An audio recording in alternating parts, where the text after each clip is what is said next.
Hello beautiful people, welcome back to our YouTube channel crazy rowdy. ఈరోజు నేను దొండకాయ పచ్చడి ఎలా ప్రిపేర్ చేసుకోవాలో ఈ వీడియోలో చూపిస్తాను.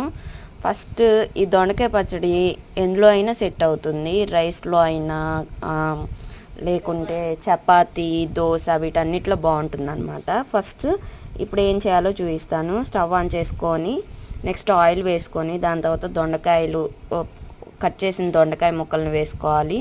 నెక్స్ట్ చింతపండు, ఇక్కడ మిర్చి ఒక టమోటా ఇవన్నీ కట్ చేసుకొని వేసుకోవాలన్నమాట. బాగా గోల్డెన్ కలర్ వచ్చేంత వరకు రోస్ట్ చేసుకోవాలి. నెక్స్ట్ ఇక్కడ జీలకర్ర అండి 1 స్పూన్ వేసుకుంటాము. ఇక్కడ వెల్లుల్లిపాయ ఒక పాయ వేసుకుంటాము. నెక్స్ట్ మనకి తగినంత ఉప్పు వేసుకుంటాము.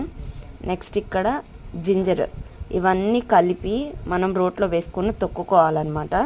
అది పచ్చడి రెడీ అవుతుంది.